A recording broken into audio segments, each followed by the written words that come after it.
All right, we're here at the Convoy. Got a terrible haircut.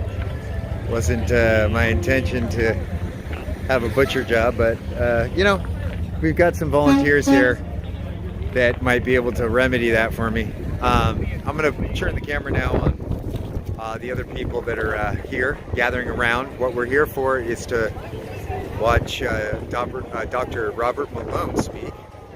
I got a little spot in the front here. Let me show you.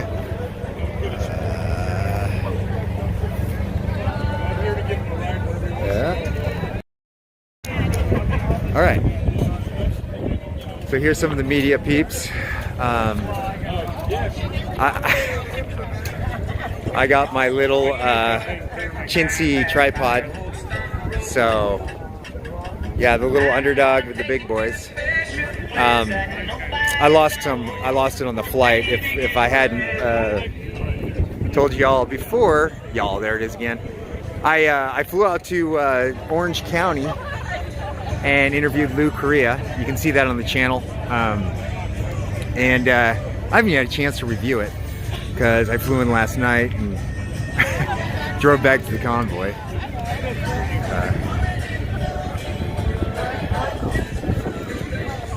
I'm gonna go into the crowd a little bit here. Hey!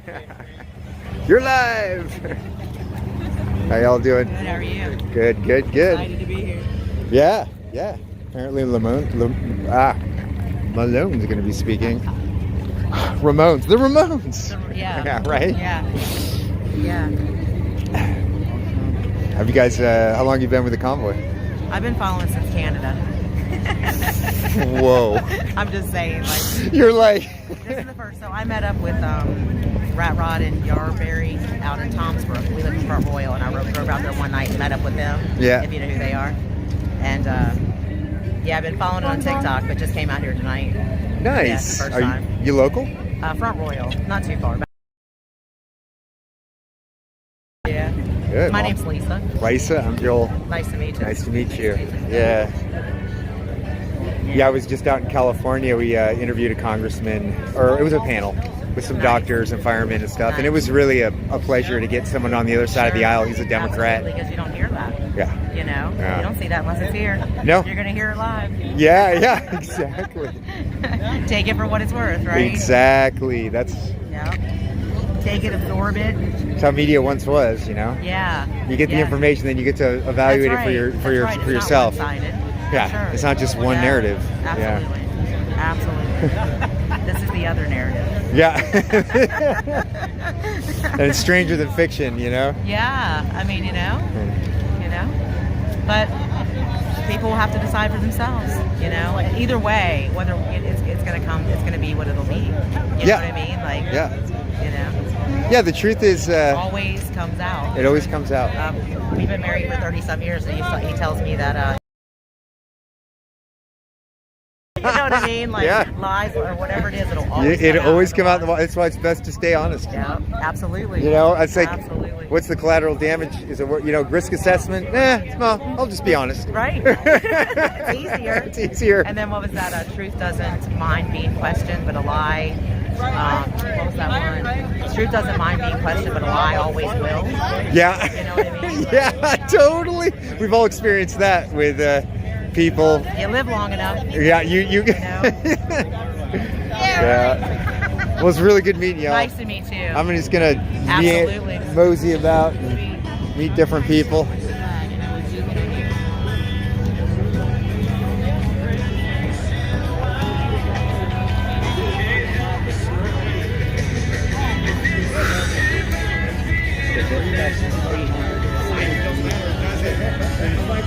How you guys doing?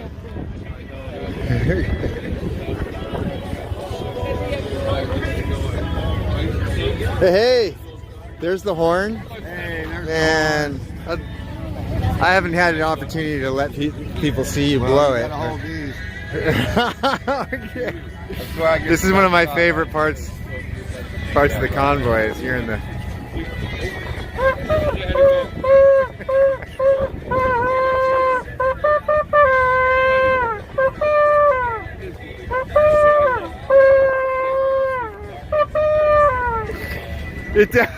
It kind of like, wow. So it's amazing. Where did it? What is it? And where did it come? It's a kudu. Okay. K-U-D-U. Yeah. And it's an African antelope. Antelope. It's not a ram's horn or sheep's horn. It's an African antelope. Not quite like that one. K-U-D-U. Yeah. They were used by the Jews for many years. When the walls of Jericho came down, they used these to help blow it down. Gotcha. The sound actually takes away darkness. I see. It's a little. It's kind of high pitched though when you hear This it. one is. Yeah. Different sounds, different sizes. You'll get a bass. Mine was a little high pitched there, but if somebody's really good at it, they can move it around. They can really get it. Yeah. Get the I don't always vibration. hit it as well in a crowd. It's weird, but man, when I'm out in the forest or on the mountain, it blows out. Everybody to about right here hears it in the back forty. You can echo. It echoes. Yeah. Yeah. Very, I very just cool. hit it better, so, out in the forest. Good seeing you again, God brother. bless you, man. Thanks for being here, media. Good media. You got it. Hi. How y'all doing? Hey, welcome.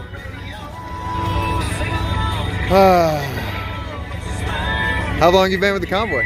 I just came for the day. Oh, cool. Where from? Local. Right on, dude. You heard about Malone coming and speaking, huh? Oh, absolutely. Absolutely. Couldn't miss that one. Yeah, I hear you. I thought we were going to get a little rain for a second there, but Yeah, they're seems calling to for a correct- little bit, I think, but not too bad. Hopefully it stays away. How do you get? Where do you get your media? Where do I get my media? Yeah, I mean, how do you get access to information? Mostly third party, like Rumble, BitChute. How do you distinguish between what's like, meh, like sort of exaggerated and what's substantiated and I think it's mostly just listening to what people have to say and not taking them at face value and actually doing the research behind it and actually following up with it and going inside and see if does it feel right? Does it make sense? is it logical? Is it reasonable? Exactly. Or is this just someone spouting off and maybe twisting someone's words or just speaking in truth and false news essentially. Fake news. Takes work. It seems like it takes work to and encourage sometimes if the information might not reconcile with what you've known before, where your alignments are. Right.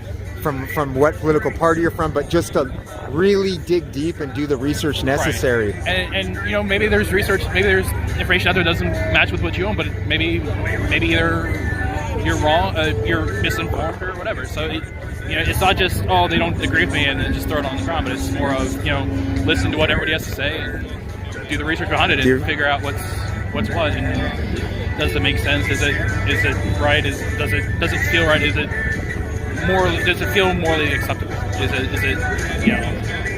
It's all about following up, not just taking things at face value, which I think a lot of people have done for too long, and some people continue to do. Yeah, agreed, man. What was your name? Rob. Rob, thank you for your words, brother. Absolutely. Yeah. Hey, do I remember you?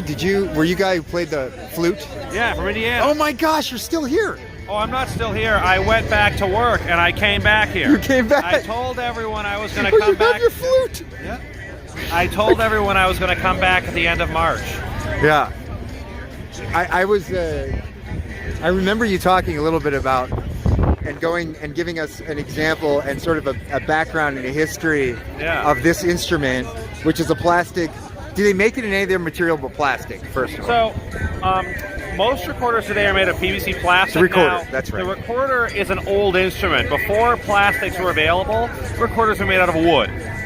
You can get a wooden recorder today, but they're a lot more expensive. And as someone who routinely travels and has to replace recorders, I will usually get the best quality plastic recorder. And I travel for my work. I travel to do disability awareness events, but I'm a vaccine injury survivor. I was almost killed by a vaccine as a kid. Wow. Okay. And so I was traveling through Indiana a few weeks ago for a music gig. And then last week I was up in New Jersey recording, working with one of my musical partners. Uh-huh. And since I was a few hours away, I figure away. I was originally going to go to a disability conference in D.C. Small problem. I can't go because they're requiring vaccinations. I see. Okay. So I was going to be here for 5 days in D.C. You know what? I'm not going to fight the mandate.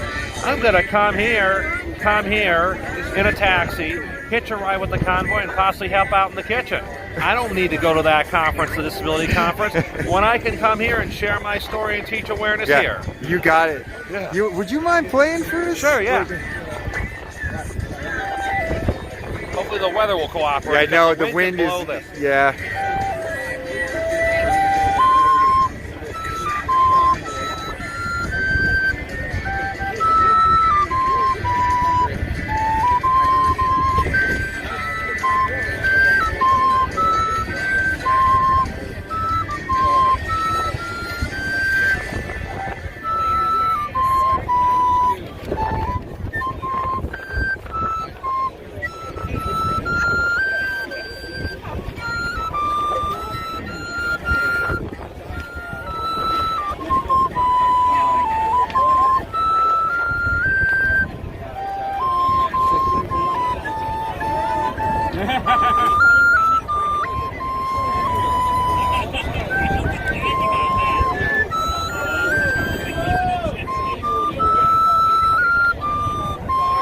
Wow, man, you have commitment. You have commitment.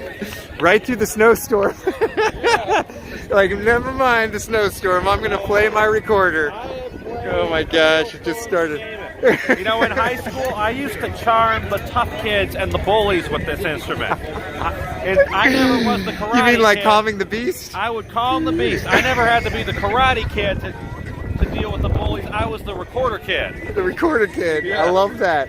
So spreading peace through music. Yeah. There's a lot of myths and like old stories about how music can do that for us. Yeah. Wow, you're really getting pelted. Everyone can get a good look about how this is falling right now. When I was 11, a childhood vaccination almost killed me. Yeah. So coming to this event, even though I don't have a car and it's only for a few days, is very important to me. Gotcha. Because, you know, in 2000, when I almost died from a vaccination, there were very few people who even knew about vaccine injury, even were fighting for this stuff. Yeah. So 20 years later, seeing all these people fight against the requirement that caused an injury with me and so many other people I care about, it's my dream come true. Beautiful. What was your name? James Williams. James, very good to meet you. Again, for the second time. I met you in Ohio, I think it was. Indiana. Nice to meet you, James. Woo! Look at that. Damn! It's coming down now. What? I can't see. Good thing I brought my jacket. Are you all right? Yeah, we gotta take care of each other out here. My wife's in the car. It's too cold for her. Yeah, it just got really cold really fast. How much time do we have left before he goes on? I don't know. Yeah. We looked in South Carolina this morning. Where? South Carolina. Where is that? Near Charlotte. Charlotte. Yep. Well, thanks for coming, man. Big commitment. And you're out here in the cold. Yeah. It's down there, it's been 70 degrees. Yeah.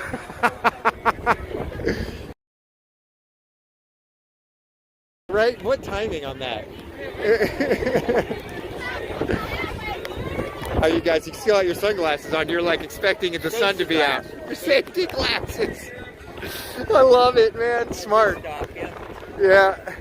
My eyelids are what's keeping it from hitting me right now.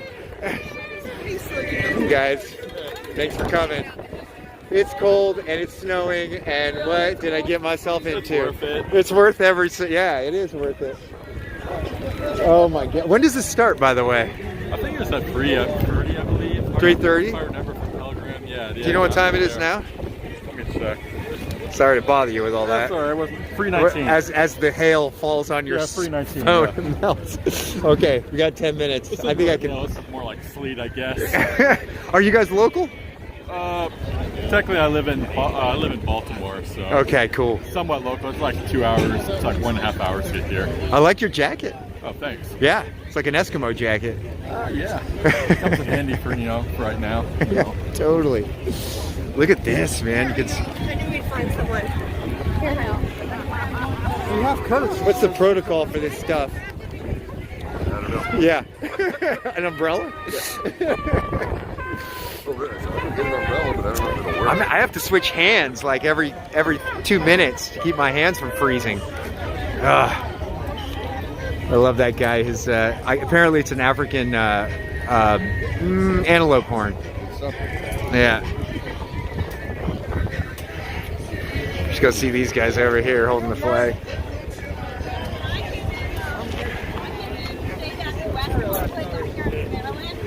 Hey guys. Thanks for being here. I think I've seen you all before. Like, you've been at the Convoy for a while now. We were actually just talking about that. I just met her though.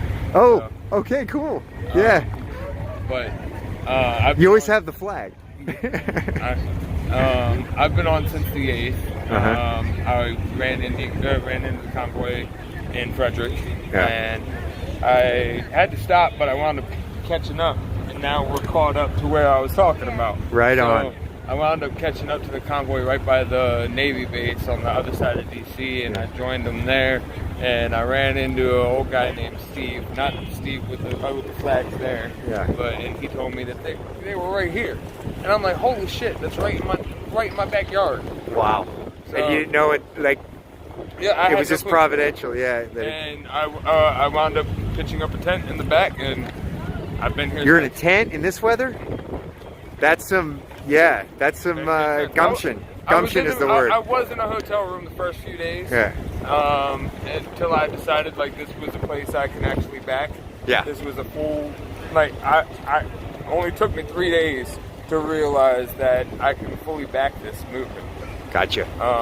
The people here, they'll treat you like family. Yeah. Yeah. So. Cool, man. Thanks for your word, man. God bless. Yeah. Thank you.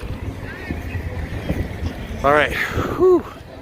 I wonder if my head's full of, maybe it'll cover up my bad haircut. Full of hail.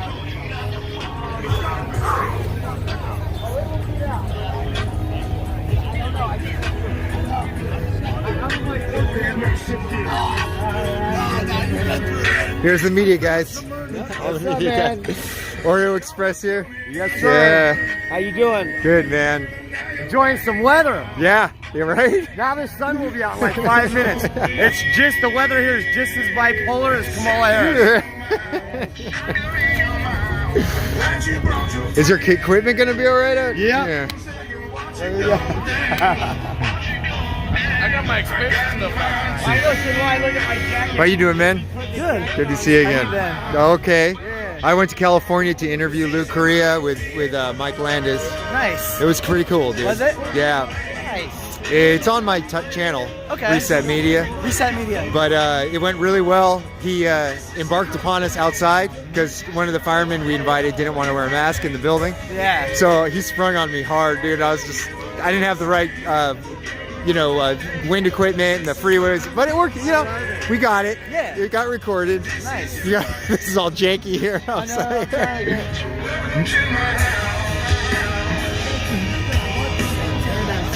Yeah. Oh, hey. Good to see you. Like umbrella deal? That's perfect. It's not fashionable. No, but it's functional. It works. It's functional. It works. I'm sorry, tell me your name again. I'd like you had a windscreen there. I'm Joel. Joel, Good to meet nice you, to meet brother. you, Joel. Yeah. What's your channel? For all these Beta other Boys, people. 1.0. So 2 words, 1 number. Beta Boys with a Z 1.0. Right on. So people could go check that out too. Yeah, if you want to see a bunch of stupid hats. You got them? Right on. You came prepared. You got the windbreaker, you got the rain gear, you got the backup battery. I got that janky little stand. I lost all my other stuff. Really? Why? Well, on the plane, it just twisted off, and I lost my my mounts and stuff. Oh, it's not a big deal. I'll go to Amazon. I got an address locally. We'll figure it out. Wow. Yeah. So it just fell like. It just kind of twisted off on the plane, and so. But I have this, so I had a backup thing. But yeah. you know. Well, I hope it like clears up. So Well, look, the sun just came out, just in time. What do we got? Like 10 minutes, 5, 6, something Seems like that. Yeah, let's see. Yep. 5 minutes on mine. Wow. Cool. Yeah, the sun just came out again. It's schizophrenic weather, Weird man. weather, I know. Yeah. I'm not sure what to think about it, honestly. But I'm glad the sun's out. My reception's just kind of dropping and going. I don't know about yours, but it's kind of. Yeah. No, this one's hanging tight. Good. That's good. See what we got. It's good now. But. Have you had any problems with getting pulled off of platforms? And Not yet. I mean, Good. I don't have a huge channel, so yeah, I think some of these other guys have. I know. I think I'm flying under the radar so far. So we'll That's see. strange, man. It's very strange. It's really aggravating. It I is. don't get it. It's not like, it's like create your own content, but not really. Yeah, and we'll edit it for you. Yeah, exactly, Or if yeah. we don't, yeah. We'll tell I you. wanted to share his scheme with you too. It's Your Freedom Rising. Oh, yeah, share your channel. Oh, thank you. Yeah, just Your Freedom Rising. No, I was just gonna nonchalant plug it, but then she wanted me to look at the. Oh no, camera I'm all back about there. like bringing people from my channel to other channels. Mhm. You know, it's a community. Yeah. And we're here to support each other. Yes. You know what I mean? Yeah. I just had an interview with Wood Korea and Mike Landis, and I told him like take the footage, do whatever. It's not even watermarked. I'm like, Right, get it out. I'm like, get it out there, you know. Thank you. So yeah, Very blessed, Steve. What are you doing? because we are kind of the media, if you think about it. Yeah, the new Yeah. media. Yeah. Yeah. And live feeding is a really cool thing because it's like you're seeing what's happening real time, and you don't get to edit out mistakes. You know, put your phone in your pocket. You know, they get to see all. They get to hang out with your change. It's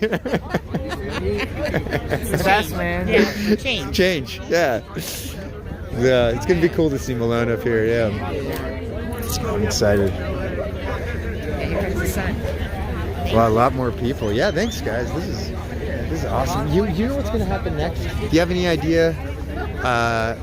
Do you have any idea what's going on in regards to like whether or not the convoy is gonna kind of split up or just kind of end? Or I think it's guess- gonna keep moving. There's It's gonna more keep coming going. in. What it is guys, There's more rolling in. what it is it's just the fire of revival has to ignite in the hearts of mankind. So as we continue our prayers over one another, as people continue praying for us, this move of God is sweeping across the nation, sweeping across the world. And so we just continue our prayers. We have to lift each other up like we have been, exemplify community and brotherhood and sisterhood with one another. And what it's going to be is, it's going to keep revolving. I believe the location may move, but once they get to, I can't foresay what the actual plans are, but what I see is that as a move of God, some people have to leave, some people come in, and as long as there can be an established organization, order, and just keep the plan moving forward, I don't see this ending until the mandates end, everything we're saying. And what I see is just the igniting revival inside of people's hearts, igniting a revival, people turning to the Lord, people's lives being saved. And Are you religious? I am. I profess. I'm a follower of Jesus Christ. Okay. So I would be considered a professing Christian. Okay. And so, yes. I noticed that there's a lot of people who are very avid followers of Christ. I've heard very little about like saying, "Oh, I'm Pentecostal," or "I'm, I'm Catholic." I would consider myself. Oh, Pentecost! Yes, I would. Do you dance? The dance some, yes. He's praying in the spirit, all that good stuff. Tongues, that kind of. Yes. But a lot of people have said like, "I'm just a follower of Jesus too." Yes, that's kind of I've heard that. And the country was founded on dedication to God. And I heard just this week that from Jonathan Kahn that the only two countries were founded on dedication to God. That's Israel and the United States of America. So Interesting. it's the foundation. Yeah. God.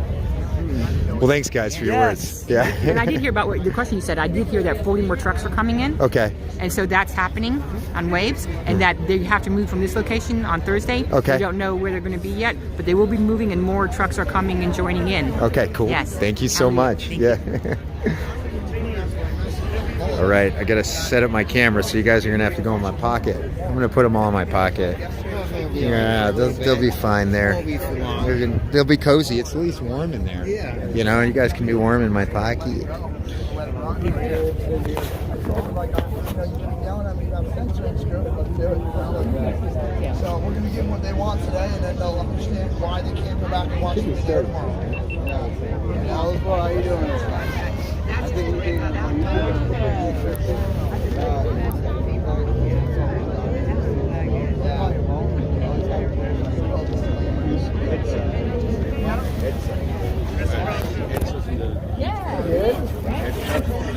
We're back. We're back. I hope you didn't get scared in there. I know it was dark and really tight if you're claustrophobic. More streamers. Hi. Stream to our streamers. We're gonna like stream to each other's streamers. It's pretty, yeah. Does yours still work in the rain? Because mine, I took it out in the rain one time and it just like completely. Really? I don't know. I hope it still works, but so far so good. This is like probably the most crowded scene, and it wasn't. So hopefully it's all good.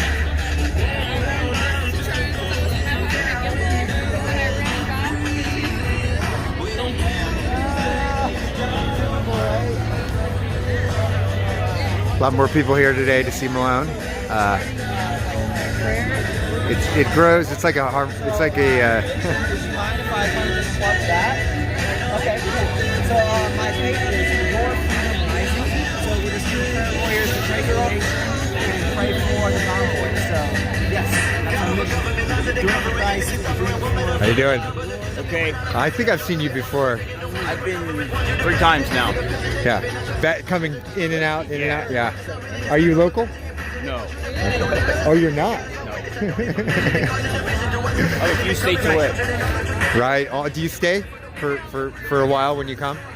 Yeah. Cool. You leaving inside? Oh, that's right. I forgot. Sorry. What time does it start? They say 3:30, but with the weather, I don't know. We got another snow squall coming in. Oh wow. Well, now's our window of opportunity, you know. Because I got a gang in here. Probably had to fly into Dulles. Probably DC all year. I don't know where he lives. But, Yeah, here we go. Someone's coming up now.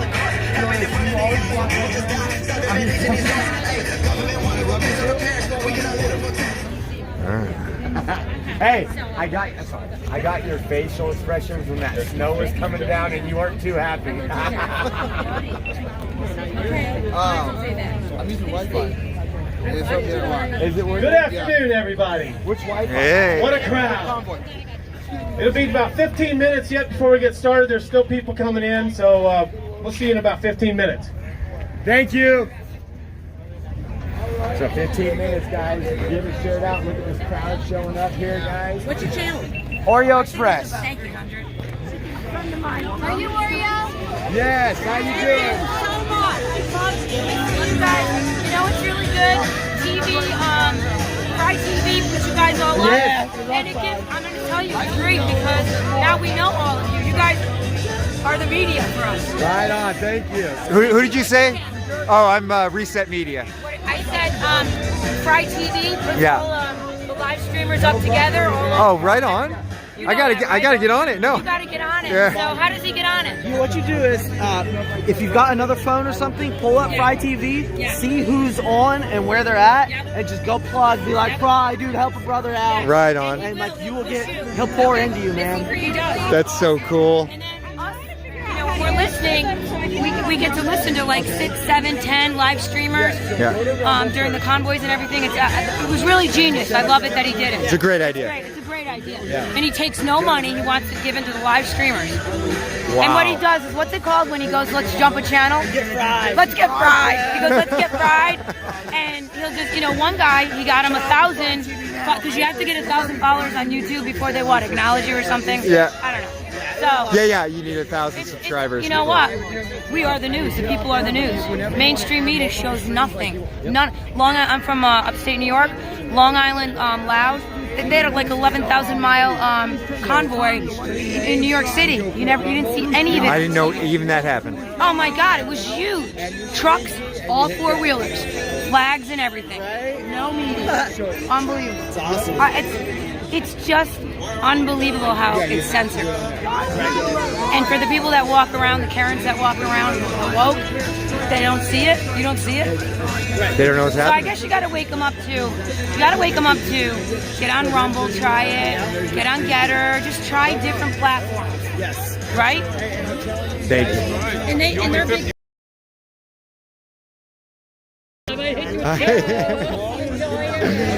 Thank you. I mean, he was still so huge. I mean, he's still hugging on me in the bear hug. He's like, what, 6'5"? Or something? Yeah, it's hard to guess. Some more people here today. Oh, Wow. yeah. The doctors. Yeah. Everyone's coming to see the Where are you doctors. guys from? I'm from Connecticut. Connecticut, right on. How many states away is that? Let's see, I drove through New York and Pennsylvania to get here. Wow. Thanks for coming. That's a commitment. Harford County. Hartford County? Is that far from here? That's 70 miles. 70 miles? 2 hours. 70 Yeah. miles from D.C. Well, thanks for coming out, guys. Far enough away. Yeah. At least you're not in the swamp. This is true. Close enough.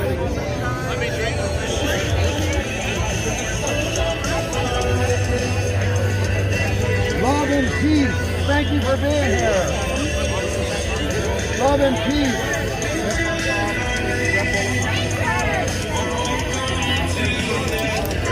Love and peace. Thank you for being here. This is your boy.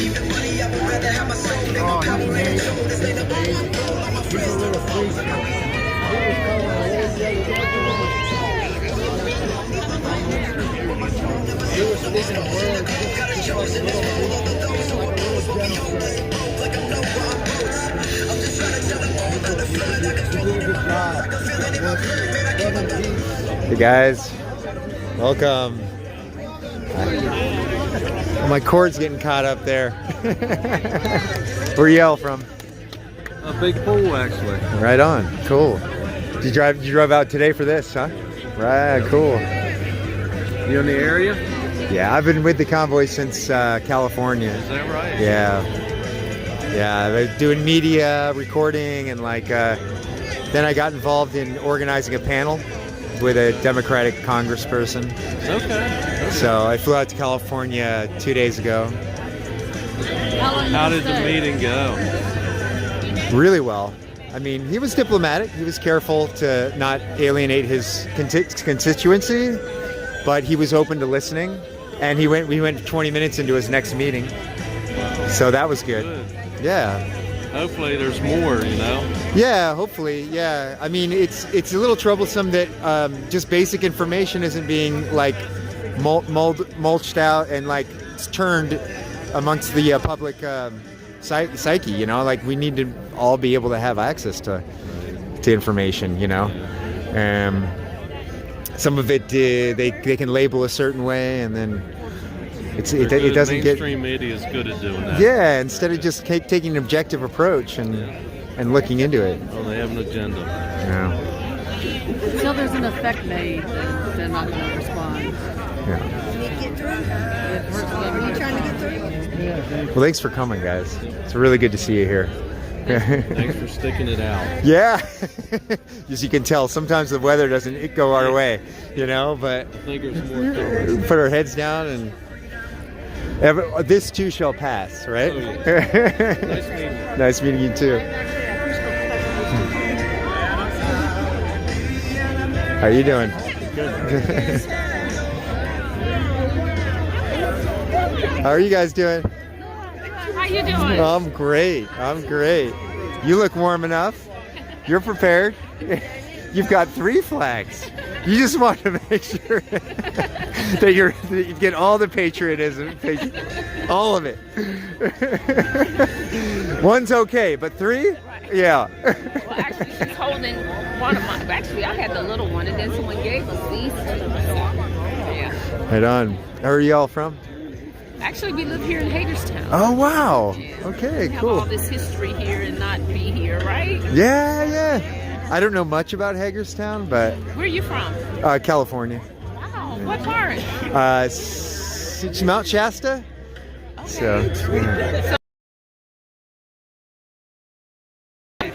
sort of in the country. Okay. Oh, Yeah. okay. But I grew Stay here. I've been here since Yeah, so we a were month here, now. We were here. Help Oh, stock great! food and Nice. I thought I saw you in the did kitchen. cards. Yeah. Uh-huh. Yeah, and so then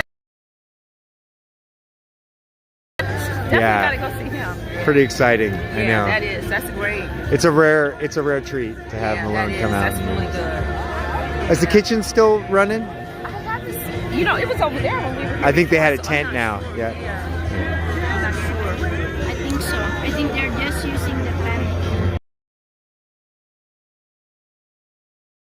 Thank you for coming. Yeah. How long are you going to be here? Well, I'm sticking it out. So Okay. things are changing, you know, like I guess we're going to need to change locations or something, and I'm not sure about the ins and outs of it, but Okay. I got a nice, really solid group that I'm with that we've become very close at whatever level, so. Pretty important. 17. All right, I better, huh? Moving out from here. Yeah. I've lived.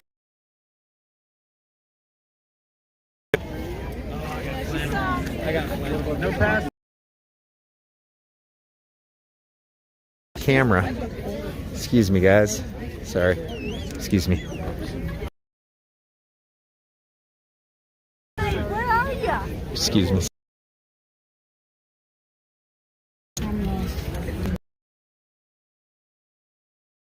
Press record.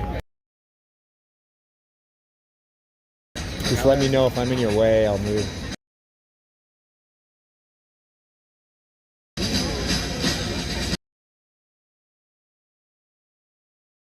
Any moment now, with everybody. And this is the,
Look at these beautiful smiley faces.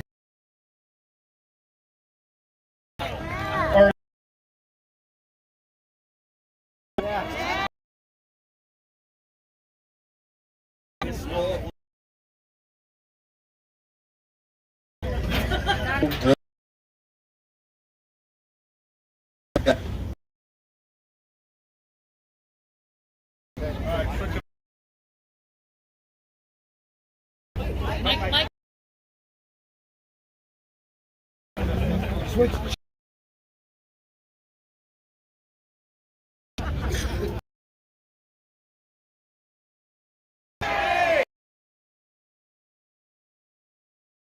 Mike. Hey, we got one. Anybody wants to follow and radio station we have here. So, a prayer.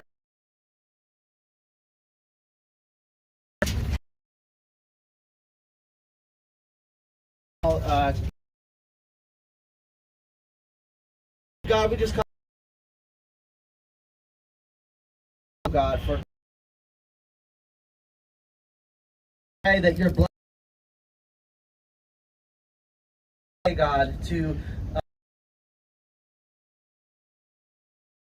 God, that you are bringing us doing, God, across God. Just please and change that has happened a part of blessing with nation, God is meant to change, God.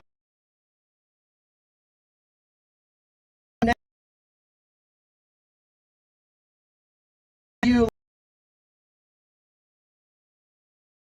and thank you for Good job, Chuck.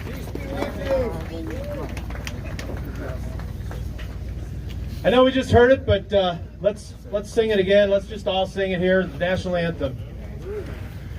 Oh, say, can you see on the dawn's early light what so proudly we hail at the twilight's last gleaming, whose broad stripes and bright stars through the perilous fight was the ramparts we watched, were so gallantly streaming, and the rockets' red glare, the bombs bursting in air, gave through the night that our flag was still there.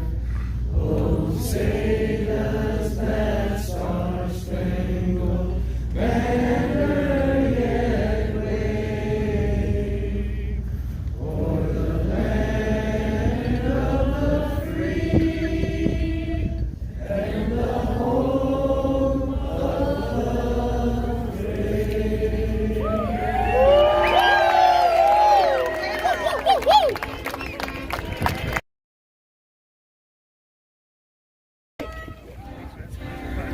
Hopefully the weather will behave itself.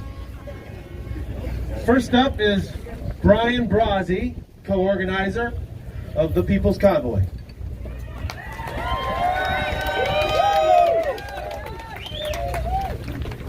I'm going to try it like this today.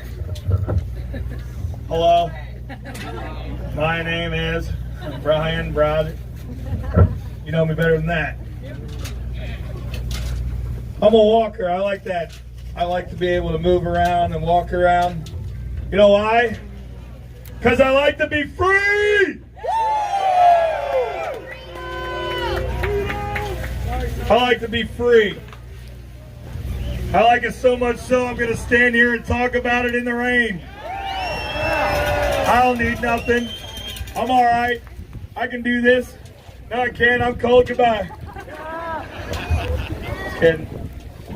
You know, a lot of times I wonder why the media don't cover all around the world, not just in the United States, but through people.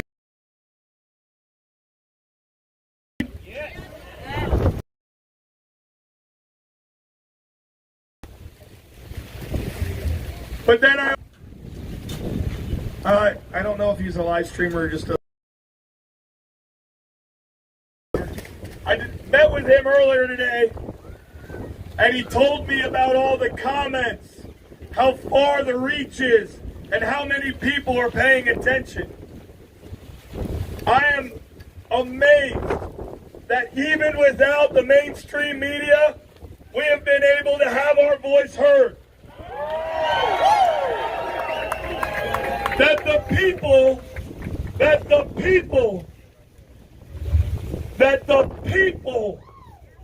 their voice is being heard. At no point in my life did I ever imagine there'd be a day where my big mouth would be standing up here on a microphone in a weird snow rainstorm talking to all of you. I never imagined in my life that I would be a part of something like this. A protest? Sure. Yeah, I'm probably going to be a part of a protest or two. That's just me. But a movement? Because this isn't just a protest, this is a movement. This is a global movement.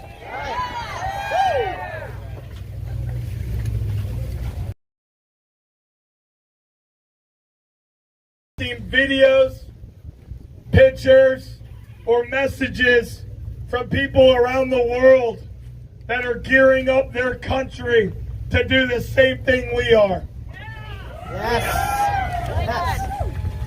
And to all my brothers and sisters up north, I love you and hats off to you for all the work you put in.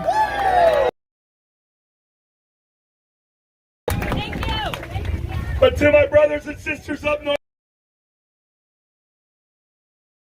because their people stood up, because they decided that they had had enough. They have inspired not only the United States,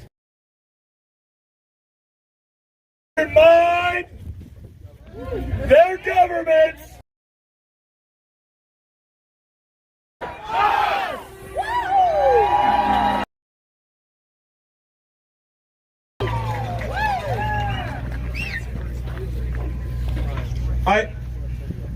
okay. That they're turning me up so I don't have to yell so much because I'm losing my voice.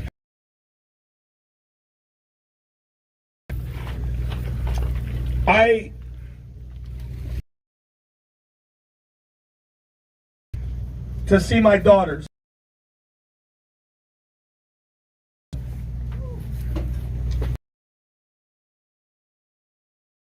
leaving, just how, even though I was this movement, it draws you in. It's the right words to say that will put that out across the world, that will express it properly, what I'm trying to say. Freedom! Freedom! But what being home did was it solidified my reasonings for being here. It reminded me that I'm doing this for my children.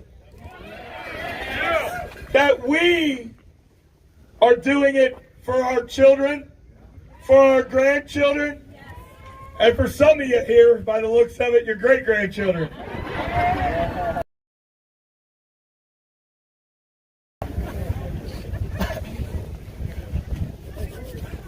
I am not a doctor. I am not a professor, a scientist, a lawyer. I am a truck driver. I am an American. And I am a human being walking this earth. I can't tell you whether the vaccine's good or bad. I can't tell you whether to take it or not. I'm not educated enough. I don't know the science. But I know one thing. I know that as a human being walking this earth, no government, no company, no one may violate my God-given rights.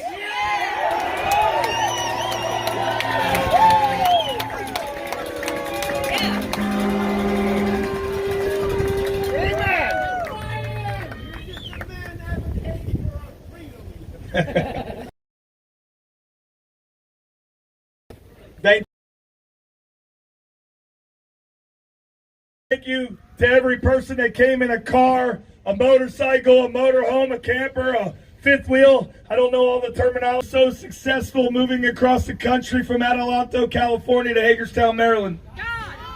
Yes. I'm kidding, man.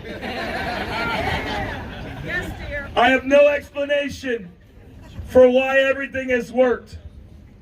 I have no clue whatsoever why it didn't just end up being Marcus, Mike, and I with a couple flags on the back of our truck to do it. Somehow, some way, people showed up.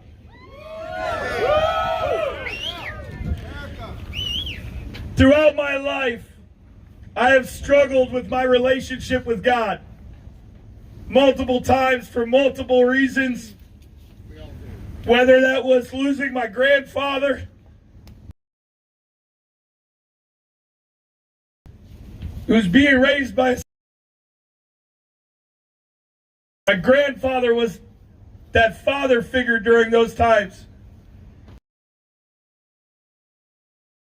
Stood there and I said, why? Why take him? Why take the good people? Then I grew up.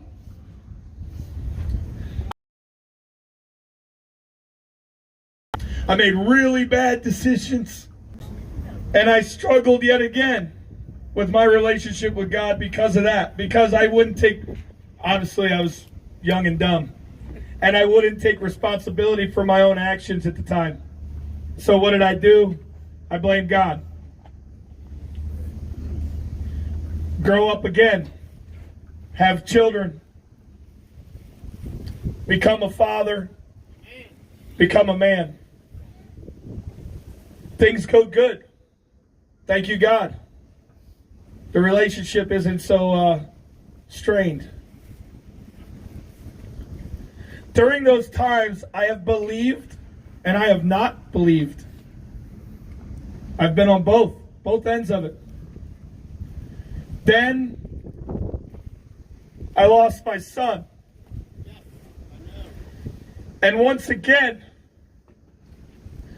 I struggled. What this movement has done, why this movement has been so successful, is because of God. Oh, hallelujah.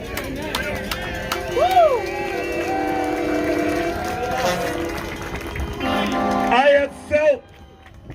I have felt him.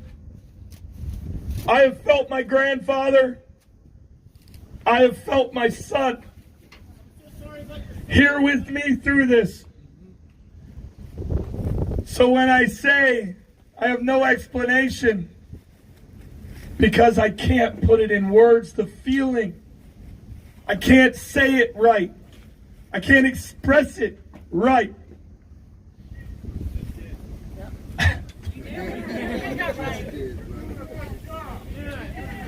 This movement has made me a true believer in God. You have shown me God. From the groups that pray over me, or Marcus, or Mike, or the Convoy, I believe in God. Thank you for showing me the way. Thank you for helping me solidify that relationship with God. Thank you.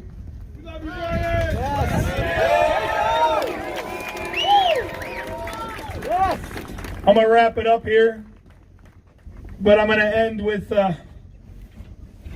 some of you know, many of you here have gone out back here in the evening. The last 2 nights I had a community campfire. Everyone invited to it. Come talk, share your stories. They have been 2 of the most amazing nights of this convoy. I am so blessed and thankful for those of you that came over there and shared who you are and where you're from. I said a lot of things in those 2 nights that I should probably say out here. But to me, those are just those special moments. But there is one thing, and this is how I'm going to finish this out, that I do feel is important that we talked about that is put out here. If this movement succeeds at nothing else, doesn't get any of the stuff that we're asking for done, Brian Brazzi will just be happy if just 10 more people, just 10 people, just 10, I'm going to be happy. 10 Americans, 10 people around the world, if their eyes open up and they start seeing the big picture of what's going on. That they understand how important it is to become free thinkers, to think for yourself, to investigate, to research, and to hold accountable these people that go to DC claiming they represent you. It is important that you pay attention to who these people are. It is important that you make sure they truly are a God-fearing man or woman. It is important that you make sure that they really are a family man or family woman. Don't let them just do the photo op. Don't let them just shake hands and kiss babies. Hold them accountable. Yeah.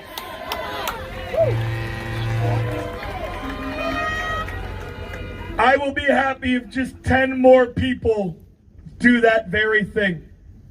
For me, Brian, I'm happy if I get at least just 10 people to think that way, to vote that way, and to help educate maybe just another 10 people themselves on the importance to think that way, to vote that way. I don't care about the Republicans. I don't care about the Democrats, the Independents, the Libertarians, Constitutionalists, Tea Partyists, whatever. I don't care. I care about the man or woman that is running for office. I don't care about a D or an R attached to their name. Both sides have messed this country up. Both sides have put us in this position. Neither side is free of blame. And something that might sting a little bit.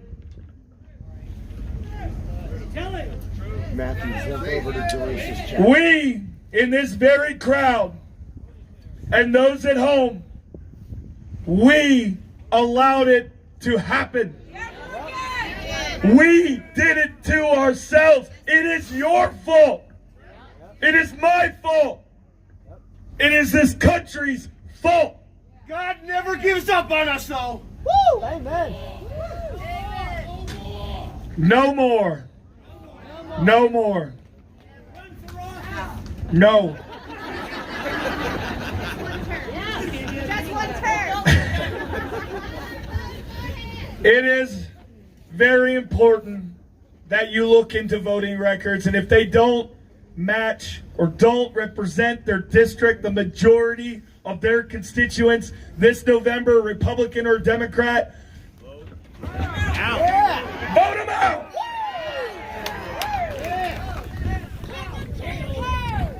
I love you all. God bless. When you walk out of here today, don't be afraid to remind our government that they work for us. I love you. God bless.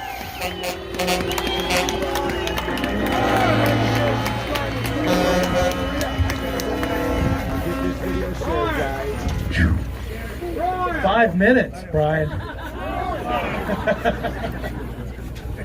Next up is Mr. Mike Landis. 3 minutes. I know, my time's cut short because of Brian. Buffering for you and not And stop calling me mister, it makes me feel old. Yeah, that. You know, I don't really want to harp on the same thing, but I got to add one thing to Brian's story from earlier. I don't push my faith and what I believe on people because I don't think that's how it should work. I think you should learn it on your own from what you've heard. Until you experience it, you don't really understand it. From the time that Brian's son passed and we said our goodbyes, it was a couple months until I seen him again. I happened to be out in Ohio picking up a parts truck over Christmas, and right down the road from him, from another friend of ours, so I stopped to see him because I hadn't seen him since.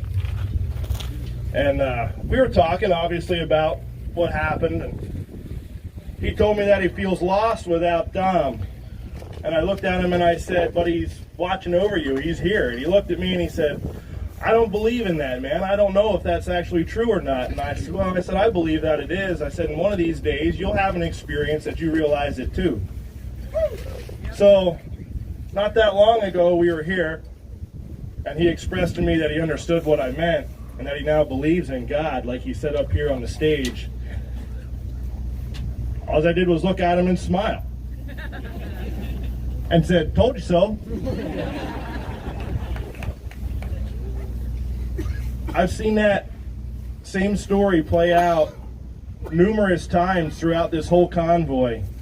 Multiple people have walked up and said that they weren't sure what they believed in or didn't believe in, but after seeing this, that they don't really have much of a question anymore, and I think that's pretty powerful.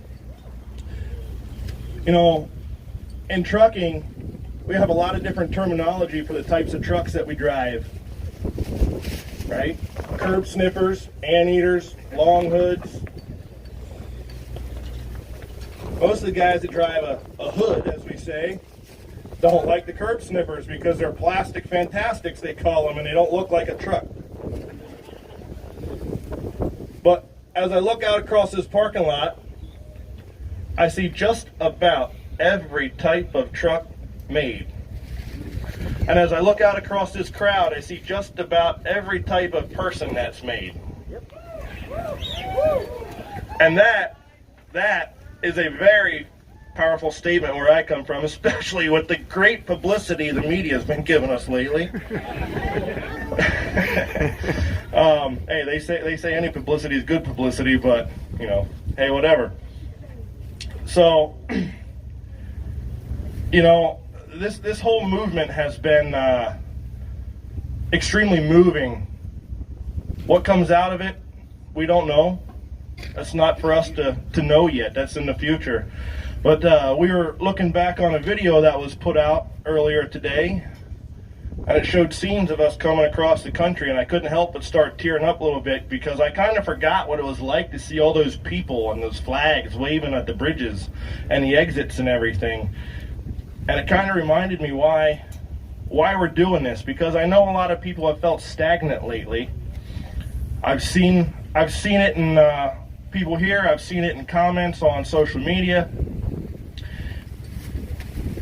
And it's like I said the other day, that's just the evil trying to creep its way into something that's right. And we have to be stronger than that. And I know that we are. It's just tough. And it's going to be a kind of a long game, right? It's a game of stamina, and we are the underdogs because the government has way more time and money than we do. But you got to pick the right time as to when to pick it up and to when to just wait it out. And it's tough, but between myself and Marcus and Brian actually quite a few others that have been involved in this. We've got quite a few years of experience trying to, for lack of better terms, piss in the Cheerios of the government. We have a little bit of an understanding how they work, which is why we're doing what we're doing. And we're going to come up with a list of everything that has happened so far and put it out there for everybody to see that says that we haven't accomplished anything. Now for me, I don't know that we have accomplished the thing, but we haven't not accomplished anything. Just this week I was in California speaking with a Democratic congressman, and if that doesn't make people's eyebrows raise a little bit, I don't know what does. Did it mean it worked? No. But it's a step in the right direction, and as long as you're moving forward, you're moving in the right direction. Right. You know, we all have sacrificed doing this movement, whether it's the truck drivers that have come along with us or the people in the motorhomes. I know there's people that have cashed out 401ks to be here. And it doesn't matter if you were here for one day or I don't even know how many days we're up to now, but it's got to be over a month at this point or close to it. Everybody's sacrificed in some type of way. I know I have, I know Brian has, whether it's financial or it's time with your family or your business or whatever. But sometimes being uncomfortable is what it takes to make change. None of the soldiers that go into battle feel comfortable doing that, right? That's right, freedom isn't free. I don't feel comfortable standing on here talking to everybody right now, but here I am doing it. It's not my thing. If you watch Sasnick's interview, you know that. Which is okay. Sometimes we have to do what it takes, whether you enjoy doing it or not. And I applaud everybody that has come out. I don't care, like I said, if it's just for one day or it's been for all the month that we've been doing this. Thank you guys for coming out and being a part of this and being the people of the People's Convoy.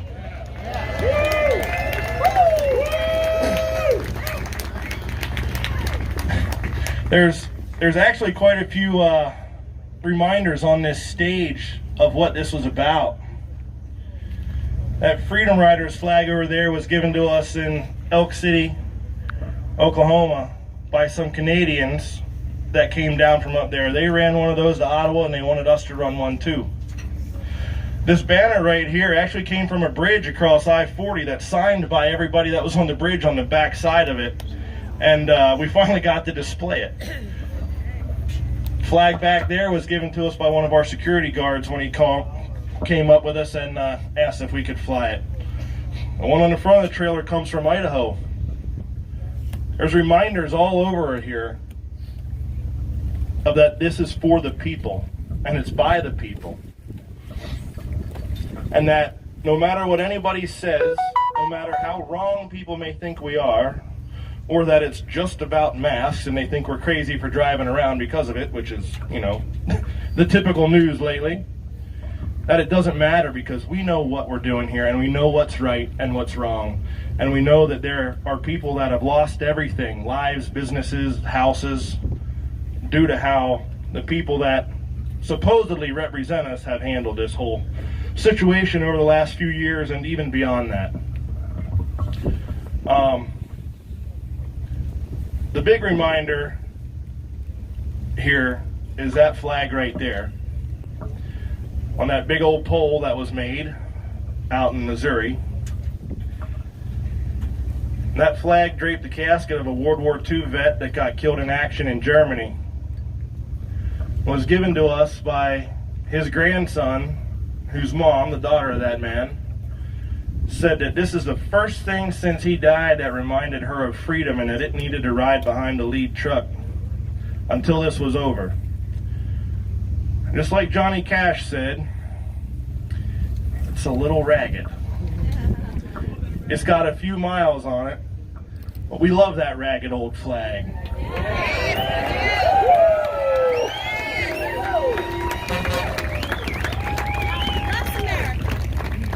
I don't know what the fate of that flag is going to be or what it's going to look like when we're done here, but whatever's left of it, even if it's threads, which I've been saving as they come off, it's going back to that rightful owner, because that's all they asked for, is that whatever's left comes back, and I'll deliver it myself. The importance of that flag, though, is way bigger than the person that it covered, because they don't want to be known. It's not about them. It's about the fact that there's been many men and women that have died under that flag, for our rights and freedoms, and for our Constitution. They've taken an oath to protect us against enemies, foreign and domestic. The hard part for them is that when the domestic enemy is the people they actually work for, they have a hard time doing anything about it, which is where our Constitution comes into play, because it not only gives us the right, but the duty as the people of this country to stop a tyrannical government. And when a government starts telling you that you need to inject something without giving you the option, or that you need to show proof of your medical history to eat dinner somewhere, I start saying that's a bit tyrannical. And we're here to stop it. But we can't do it ourselves. Like Brian, I'm a truck driver. I'm not a doctor. I'm good at moving freight and racing dirt bikes. But Being good at racing dirt bikes is questionable. yeah, okay. My kid said the same thing and I spanked him still, so there's that. The thing is if you'd have told me, shoot, even a couple months ago, that I'd know doctors like Dr. Alexander and Dr. Malone and a whole host of others, I would have laughed at you. What business do I got doing with doctors like that? They play golf and go to country clubs and such. I don't do nothing like that. But no, since I got to meet them and spend some time with them, I found some really great people that are really no different than me. They like woodworking, they have horses, they ride motorcycles, whatever. The great part is that when people come together, great things happen. Us truck drivers aren't that important to this movement other than opening the door for everybody's voices to be heard. Right? We just drive big scary trucks because they block the exits every time we go to DC. But when you can work with the doctors and the people that have the stories, I've seen that sign over there that says COVID didn't kill your brother, that the doctors did. And you hear the stories from the doctors that are brave enough to put their reputation and their license on the line for what's right. Right, real doctors. And you can use what we have here with the people and the trucks and the cars and the campers to get the attention for their voices to be heard when they're trying to be shunned by the government. That's the important part. That's what happens when everybody comes together. It doesn't matter that they spend a lot of money and years practicing to get their, medical license. I spent a couple weeks getting a CDL, but we have a skill set, they have a skill set, you all have a skill set. And when we put it together, it can make something great. And when they don't listen to us, we all work in so many different fields that we could shut this country down if we need to until they listen to us.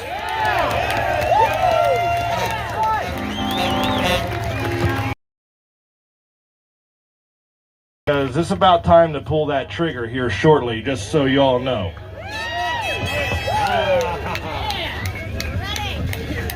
With that being said, one of the doctors that we've got to know real well, and you guys all know too, is sitting here chomping at the bit because I'm way over my 3 minutes that Marcus gave me now. So with that being said, I'm glad everybody's here, and now we get to the meat and potatoes of what we're doing. The only reason me and Brian went first is so y'all wouldn't leave after the doctors were done talking. However, I would love everybody that's here to listen intently to what Dr. Alexander and Dr. Malone have to say, because this is how we are going to win, and this is how we will hold those people accountable for the lives that have been lost and the lives that have been ruined by their negligence. So without further ado, Doctor, lock them all up. Hey, how are you guys again? USA, USA, USA, USA, USA, USA, USA, USA. Long live the US trucker. Long live the Canadian trucker. Listen, you guys are tired of me. I speak almost every night. You see me on stage.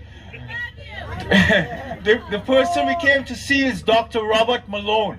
This guy has become a friend of mine. He's impeccable as a human being. His wife, Jill, and he's here. He came because he wanted to talk to you, to give you some sustenance. Look, we lost 3 things with this pandemic. We lost people to COVID. We know that. We lost people, devastating numbers, to the lockdowns, to the school closures, to the mask mandates, everything. Every single policy the United States Task Force implemented failed. Every single lockdown policy the Canadian government implemented failed. They all failed. They hurt people. We put our children, we locked them down for 2 years. We suffered them. We put them in bedrooms with no windows. We suffered our children. We had reports coming up into the US government. I worked there. They were telling us the children 7 and 8 years old in the United States were hanging themselves. This was no joke. President Trump knew. I'm not here to talk about Trump, but I'm telling you he knew. And he was very concerned. When you saw him on that podium with Fauci and Birx, turning back, I would watch him. He would turn back like this because he was talking to them. Open the damn society. He told them, open the schools. He begged them. They wouldn't listen. They hurt our people. They hurt them in Canada. They hurt them in America. So what we want is so that Brian and Mike and Marcus could devise these little people's convoy, little stickers to put on your trucks. So when these people in these states decide that we're going to teach our children CRT, we're going to say, the people's convoy is coming. When they say, we're going to teach your 4-year-old sex ed, we're going to call Brian and say, Brian, rev it up, we want the convoy. We're going to turn this convoy into the most political powerhouse it already is. You need to hold firm. That's why Malone came, to tell you calm down. Go back to your states and hold firm. Tell them what you saw. Activate your states. We need to hold firm. Don't be scared, it's been hard. But we've been down in the Senate, you know. We spoke to Johnson, we spoke to Cruz, we spoke to Jim Jordan, we spoke to Johnny Owens, we spoke to Hawley, we spoke to all of them. And yes, I'll admit, many of these politicians are cowards. They just want to dip their toe in the water. They don't want to be brave, like Senator Cruz, who went with Mike Landis in his truck. They don't want to be like Senator Johnson. But we need to hold them to account. Everything Brian just said. And I need to tell you this. The most important thing is, I came here, you know I was involved in the Canadian convoy. I was there for the full 3 weeks. What the world doesn't know, because the government, the news media, they lied. The Canadian truckers, it was fascinating for me. It was the most peaceful bunch of people. I never went to a protest where there was no violence, where there was no fighting, where there were no arrests. So what the news media put out there was a lie. Up to the last 2 days, it was the most peaceful, love. It was like a never-ending street party. And the government, the Prime Minister refused. He was not a statesman and a leader. He refused to even listen to them. I was there with Byron Brittle. I was there with Roger Hodkinson. And we begged them to come to the table and they would not. At least the American politicians have the gonads to stand up and meet us down in the Senate, meet us on the steps and talk a little bit. Even though they want photo ops, I know they're BSing us. I know that. But we need to go back to the states and hold them to account. We need to hold them to account at the polls. It's coming. It's coming in November. We need We need 48-47, the Senate passed the vote. Now Pelosi, the Speaker, refuses to bring the bill to the floor. That's where you come in. You need to go back to your states and force her state people to bring it to the floor. And then we need to write the names down of each Republican, each Democrat that votes against it and punish them at the polls. All of them, vote them out. USA, USA, USA, USA, USA, USA. Look, I could talk on and on, you know that. But again, we have Dr. Malone with us here, and I don't want to stay. Let me end by saying this. We study the science every week. There's data that comes from Scotland. There's data that comes from the United Kingdom, very granular data. And we go through it with a fine-tooth comb. And what does the data this Friday tell me?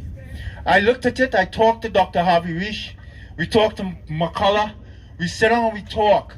The data tells us that the vaccinated person, particularly the double vaccinated and the triple vaccinated boosted, is at severe risk of infection post-vaccine.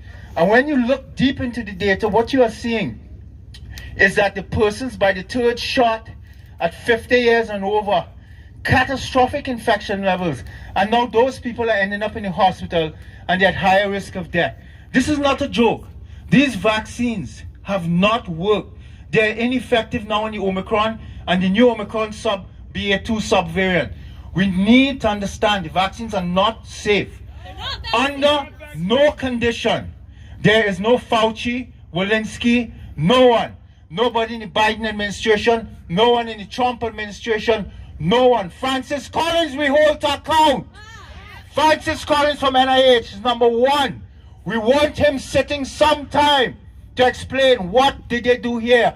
But there's no data to show that your child, that your statistical zero child warrants this vaccine. In fact, it skews to harms. So I am ending today to tee up Dr. Malone to ask you a favor. I'm not your personal clinician, so I can't tell you what to do. But I'm telling you, you as a parent need to know and go and tell your friends that liability protection was removed from the table by Alex Azar. These parents need to know there is no liability protection for your child. And you tell your doctors and the government, until you put liability protection on the table and until you remove it, you will not put that vaccine in my child's arm. And you tell them no, under no condition. So let me end by teeing up Dr. Robert Malone and long live America. Hold on, he ain't done yet. Lock them up. Listen. Look. Okay. Let me preface it this way. Let me preface it this way. Look, we live in a good governance society. This is the United States of America. I have citizenship in Canada too. So we are not a kangaroo society. We follow rules and laws. So what we need is proper public inquiries, proper legal inquiries. Because once we open society and we move forward, because that's the next question, how are we moving forward? We need to examine what they all did. We need to put everyone who made decisions and had policy decisions, we need to examine it. And if you had proper policy decisions, great. But if under our examination, we find out that you costed lives and that you caused children to die and you caused my parent and my grandmother to die, then we are going to lock them all up! Lock them up! Lock them up! Lock them up! Lock them up! So I'm going to hand you to Dr. Malone.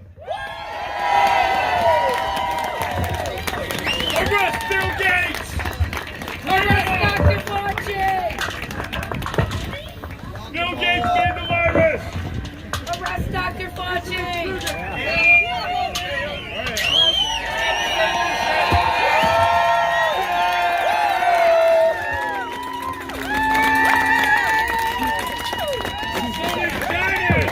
Thank you. Thank you all. Thanks for coming. It's And I love you. What a journey we've been on. What a journey. I mean, this has been going on for over 2 years. I want to talk to you about some key things. Now, you're here for medical freedom, and I thank you for that. And I can tell you that the docs and the Unity Project, I've got your back. We're so grateful for all that you've done, and we're completely aligned with you. There is no medical emergency. There is no reason now for this bypassing of the Constitution. There's no reason for the declaration of emergency because there is no medical emergency. I'm going to tell you something else. That the mandates, there is no licensed vaccine. There is no licensed vaccine available in the United States. That's because there is an intentional strategy that was rolled out by a group called CEPI, which is funded by Bill and Melinda Gates in Norway. And CEPI put out a document almost a year ago that specifically said if you want to avoid liability, speaking to the vaccine manufacturers, if you want to avoid liability, don't ever market a licensed drug. Make sure that all of your vaccine is going into these countries under emergency use authorization protection. This was a conscious strategy promoted by CEPI, promoted by the U.S. government, and I got to tell you, this is going to shock you. The media lies. Okay, we're going to talk about that a little bit more. Now, the media loves to fact check me like they did. Boy, did it get ugly. The Washington Post, they called me a liar. You want to know why they said I was a liar when I spoke on the steps of the Lincoln Memorial? Because I said that with Omicron, these vaccines are not working. I said they're not protecting you from infection. They're not stopping the replication of the virus, and they're not protecting you from infecting others. And they said that was a lie. But what I say is, we all know it. Everybody that went through Christmas, everybody that saw what's happened to your families with Omicron, I mean, come on. Obama's infected, okay? Jen Psaki's infected. Apparently, I'm told even Klaus Schwab is now infected. Okay? So the Washington Post tells me that I'm a liar because I told you that the vaccines aren't working to protect against infection, replication, and spread of Omicron. I say they're the liars. They're the ones spreading disinformation. They're the ones spreading misinformation. That was true then, it's true now. Now, what they always say when they fact check me on this point is they always say, well, the vaccines protect you against severe sickness, hospitalization, and death. Well, you know what? That's a little trick they're playing. Here's how that trick works. They look at all disease from the beginning of the outbreak, which, by the way, was September 2019. They look at all disease ever since September 2019, when, back to when we first had vaccines. They look at all those deaths, and they look at the deaths associated with the vaccinated and the unvaccinated since they rolled out the vaccines. But that's for viruses that don't exist anymore. They don't circulate. And they take all that data from the Alpha strain and the Delta strain, and they aggregate it, and they say, well, those data show that the vaccines are working. They're protecting against sickness and death. And what they don't do is they don't look at the data associated with Omicron, which is the virus that's circulating right now. Okay? But when I was speaking on the on the Lincoln Memorial, and when I'm speaking to you right now, I'm talking about the thing that matters to you and your children. What matters right now is Omicron. Now, do we have good data on Omicron? Well, in fact, the New York Times, okay, that bastion of progressive journalism, ergo woke journalism, the New York Times, the paper of record for the deep state, said on President's Day, they tried to hide it by dropping the article on President's Day, by the way, when no one's paying attention. They said, oh, the CDC has been withholding data all the way through since the beginning of the outbreak. They've not been sharing most of their data with medical professionals, healthcare providers, public policy makers, the state and local government officials, your school boards. They've been hiding all that data. And the New York Times said that the CDC has become politicized. It's a political operative arm of the White House. So the Washington Post and the New York Times and CNN like to say, oh, Malone is spreading disinformation and misinformation because it's not what the CDC has been saying. The Trusted News Initiative says, well, I'm going to kick you off of Twitter, and I'm going to kick you off of Facebook, and I'm going to kick you off of LinkedIn, and I'm going to try to cancel you, and I'm going to silence your voice if you say anything different from what the CDC or the WHO says. Those are the rules. Under the Trusted News Initiative, led by the British Broadcasting Corporation, that ties together all of the major legacy media all across the world. If you say anything that's different from what the official party line is coming out for the World Health Organization or your national health authority, you are spreading mis and disinformation, and you will be silenced. You will be canceled. Okay? But now we know that's propaganda. What they're doing to us is propaganda. They're not sharing with us the information. They're withholding it. Why are they withholding? Think this through with me, okay? See, this isn't complicated stuff. You know, that's, by the way, this whole RNA vaccine thing, they try to hide, they try to make you think that you can understand it. It's so sophisticated. It's not. It's easy stuff. Okay? Thank you. It is easy stuff. It's a gene therapy, not a vaccine. It is a gene therapy. How do I know that? Because I bloody invented it. I was working in a gene therapy lab. Okay? The same lab and the same ideas comes out of the same lab is the adenoviral vectored vaccines that is now Janssen. That traces straight back to that same lab and those same ideas, as does the RNA and does the DNA vaccines that are being promoted by Inovio and many others. There's even a licensed DNA vaccine in India right now. Okay, so there's that. But getting back to the media, okay, they are telling you that we're the ones spreading mis and disinformation and telling the lies. But we've now got 2 years of experience seeing them lying to us day after day after day. No masks, yes masks, no masks. You know, the whole thing. Yes, sir. Hank, you just said about the misinformation. My TikTok just got shut down because of misinformation. Yeah. Okay. So what is mis and disinformation? Do you know? Has the government defined what is mis and disinformation? No, it's whatever they say it is. Whatever puts them on the hot seat. It's whatever they want it to be. Anytime somebody says something they don't like, well, that's mis or disinformation. Now we'll talk about that a little bit more. But getting back on point, just thinking this through, okay?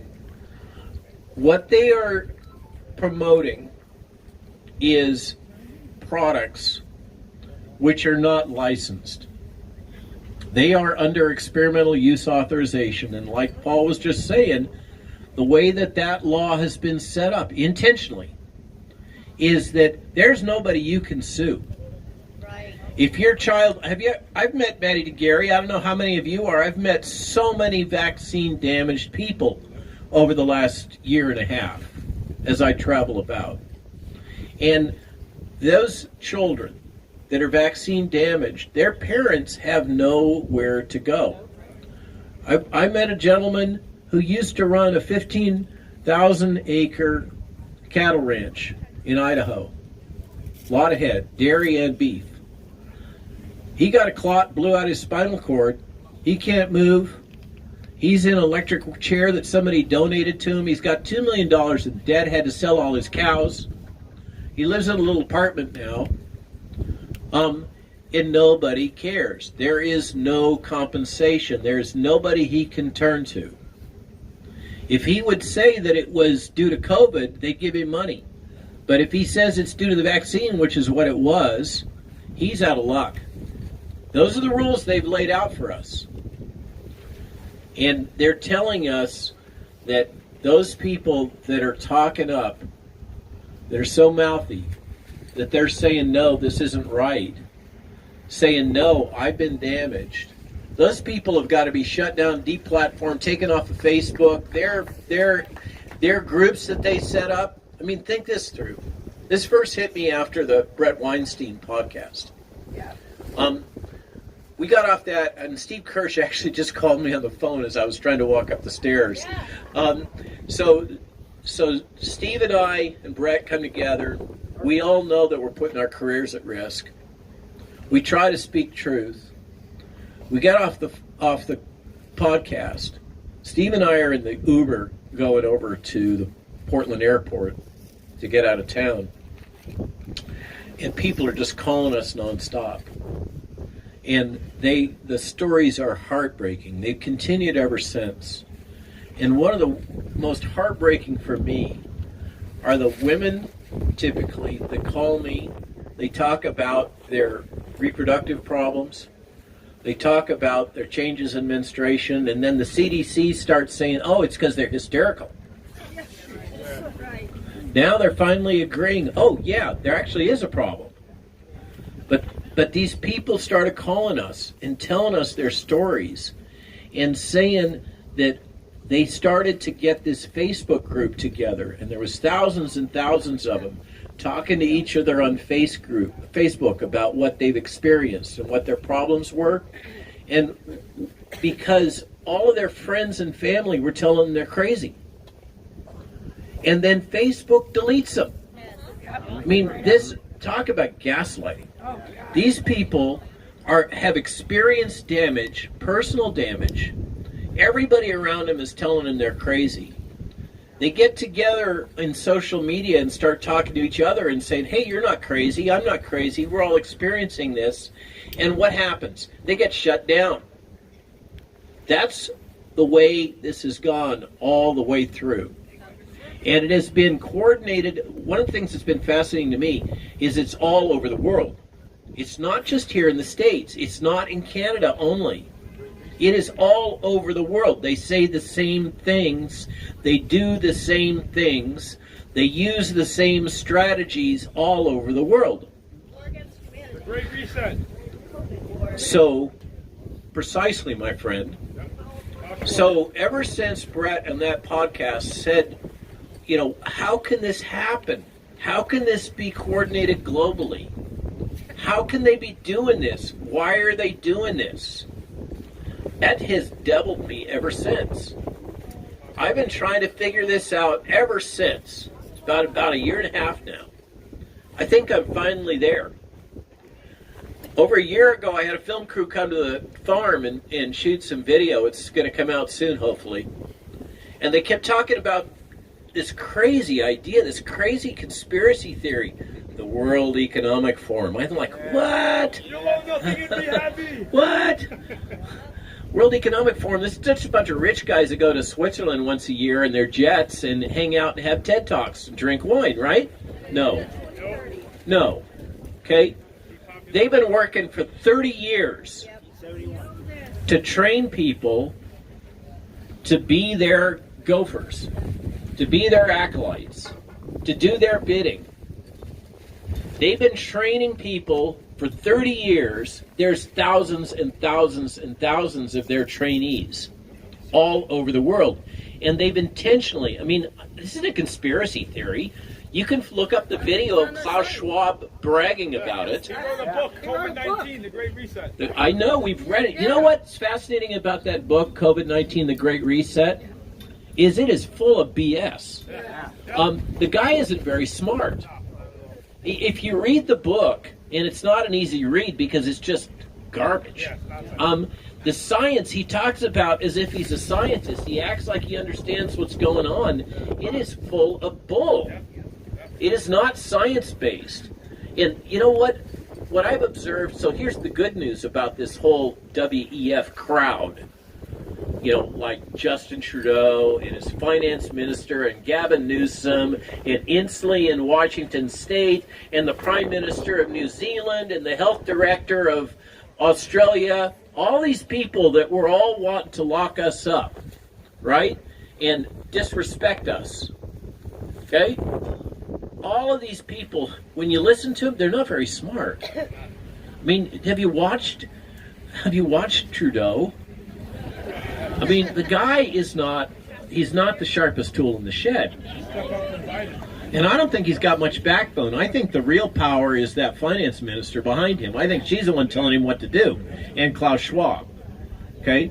But all the good news about these characters is most of them aren't very smart. And we can beat them. Okay? We can beat them. But first thing we got to do is we got to out them. Okay? Now, usually the rule is that we don't dox people, right? But with this crowd, as far as I'm concerned, have at it. Amen. Now, what we're about to do, we've invested thousands of dollars. Lock them up. Oh, this locking them up isn't even going to do it. Okay, we've invested thousands of dollars, and we're teamed with a group in Sweden. And we have built a massive spreadsheet of over 4,000 names of WEF trainees. And we've got their CVs, we got their jobs, we got where they are, where they come from, where they're working now, who they used to work with. It's not completely filled out. We're about to put this up on a blockchain protected site so they can't take us down. And we're going to ask all of you, and we're going to ask Steve Bannon's posse to crowdsource the rest of those names. Okay? And when people figure out other ones that aren't on that list, we're going to get them on that list. And when it's, I'll tell you, there's a ton of I'm not going to call them Americans. People that are residing in the United States have U.S. passports, let's put it that way, that are embedded throughout our government and throughout the tech industry and throughout the banking industry and throughout the bloody media. Okay? It's no surprise that the legacy media behaves the way it does. They are owned. Okay? And they are owned not by people here in the States. They are owned by these globalists. They are controlled by these globalists. I mean, I got to say, my understanding is the Washington Post is here somewhere. God bless them. My good friends. I was asked whether I want to be interviewed by the Washington Post. Sorry, guys, I've been there. Okay? The answer to that is hell no. Are you crazy? Okay? The way, so I'm going to say this is important too. Okay, I've learned a lot of things. I've had a really steep learning curve over the last 2 years. I've had to come from being in my little rabbit hole, my little foxhole, keep your head down so they can't shoot you. Okay, that's the way it is in D.C. I mean, there's two things in D.C. as somebody working with the government that you need to know. Number one, keep your head down so they can't shoot you. Number two, because if they can't see you, they can't get you. Number two, if you want a friend in D.C., get a dog. Okay? This town is wicked. There is no ethics. That's why we wear the V mask. This town is wicked. And don't expect anything to be nice or fair. This is a key message. I was out on the West Coast talking to folks last weekend. You got to understand this is total information warfare. Okay? And total information control. They want to control every channel of information that you have access to. They want to control what you think, how you think, what you do, what you wake up and have for breakfast. Okay? They want to control it all. and they will do anything. There are no ethics. And so if you're thinking to yourself, well, that's not fair, I'm sorry, guys. Wake up. Okay? The world is not fair, and the media is absolutely not fair. So don't expect it. Okay? And give them no quarter. Okay? They're not going to give you any quarter. They're not going to be nice to you. They're not nice to me. Do I whine and complain? No. Okay? Am I going to quit? No. Okay?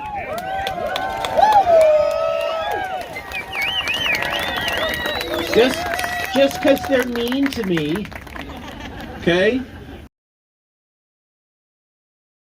Me.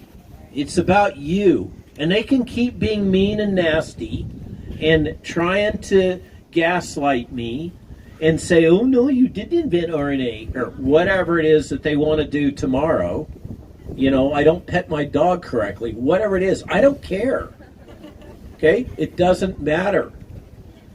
Because they will say anything. They will say anything to get under your skin. They're bullies. Remember? In grade school? They're criminals. They are too. Yeah, but they don't care. So that's another thing. Yeah, are they criminals? Yes. The law doesn't matter anymore. Okay? That's another thing. You gotta get it. You gotta get it. You gotta get it out of your head that they will do the right thing. You gotta stop thinking that they will obey the law. They won't. Truckers have known this, right? When you're driving into DC, okay, they do all kinds of harassment stuff they're not allowed to do. It doesn't matter. When they came and started forcing vaccines on kids, started forcing unlicensed vaccines through mandates on all of you. Remember, that's what got this started. What got this started was forcing an unlicensed vaccine that doesn't work. It doesn't protect infection. It doesn't protect from spread. It doesn't protect from replication. And they said you had to take it anyhow if you wanted to drive across the border. Remember, that's how this started. Okay? Okay? And they wanted to do this. Why? Why? What's in it for them? Control. Depopulation. I don't know about the depopulation thing. I'm a little slow to the party, but I know what Klaus Schwab has said and what Bill Gates has said about wanting to have less population. Okay, but I'm there that this is not about public health. This is absolutely about control, because it doesn't make any sense otherwise. I gotta follow the data, and the data say this is not about public health. Now, you guys all know, because you're an informed group, that this whole logic, take the jab, get the number, have your digital ID, what goes next? Oh, digital currency. Okay, who was it that discovered for us, that made us all aware, the whole bloody world could see the game? It was the Canadian truckers that outed the game. Okay? And what they bless, I mean, talk about taking one for the team. Okay? Those guys lost their rigs because they forced Justin Trudeau to pull out the big gun, the only gun that he really had to play, because he lives in the digital world. He doesn't live in the analog world that the doctors have to live in. You know, people that actually work for a living, and the truckers have to live in, and the farmers have to live in, and the guys that move the boxes in Amazon have to live in. Justin Trudeau is a creature of the World Economic Forum, and he lives in the digital world. And if you're in the digital world, you're one of these finance guys. Remember, what World Economic Forum is all about is bringing together the politicians and the big corporations. Okay? That's the world that Justin Trudeau lives in. And by the way, anybody think through the fact that Barack Obama, his grandma that raised him, was a banker? Okay? Everybody thought Barack Obama was this great populist. He was not. He represented the financial interests. He represented the big banks all the way through. He's part of this same long con that's been going on for 30 years. Okay? That is a fact. Okay? And it's not about black or white. It's about the digital financial people trying to control the rest of us. And this is where the WEF is coming from. They believe that if you read through their writings, they believe that we've got a major financial crisis that's about to hit us. And a lot of people, well, they believe, remember the Great Recession? I lost my house over that. Okay? That was the prelude. They thought they could come out of that by printing money and doing a lot of other stuff, and it's catching up to them now. The hyperinflation is about to hit us. And these folks that like to hang out in Davos are busy wondering what the heck they're going to do, because fiat currency and that whole scheme that's held them up is in danger of collapsing. And their ability to control all of us is in danger of collapsing. So they want to move us towards a world in which we've all got a digital ID. Why? Then they want to move to digital currency. And this is the point where Justin Trudeau let the cat out of the bag. The modern weapon of mass destruction. You're right. The use of weaponization of the financial system is a modern weapon of mass destruction. I'm there on that. That's why you have inflation. Okay, but so what Justin Trudeau? Let me get it out of my mouth. Sometimes I talk too much. What Justin did, bless his heart, is he let the cat out of the bag. Because he was so frightened. Remember? Oh, I've got COVID. Gotta hide. He would never meet with anybody, okay, except for his little buddies in the legislature. He would never meet with the truckers, but they were sitting there in his capital city honking, raising a ruckus, being peaceful, by the way, which you all are doing too. Thank you. But he wanted to exert his authority. So what did he do? He went to the big trigger. He pushed the button and he said, anybody that's involved in supporting these truckers, we're going to shut down your bank account. Okay? We're going to shut down your bank account. Now what happened? Again, think this through with me. You may not realize what happened. Okay? What happened was that the Canadian banking system has been seen as a refuge, a safe refuge for money, particularly money from China. Because if you're a Chinese billionaire, you're at risk because of the social credit system of the CCP saying, we don't like you anymore, you're saying the wrong thing, you're doing the wrong thing, we're going to declare you corrupt, and you're going to get all your money taken away. That's the way it works under the CCP. It's the way, by the way, they want it to work under digital currency if the WEF gets numbers for all of us. That's the world they want to live in. They want to have the power that the Central Communist Party of China has.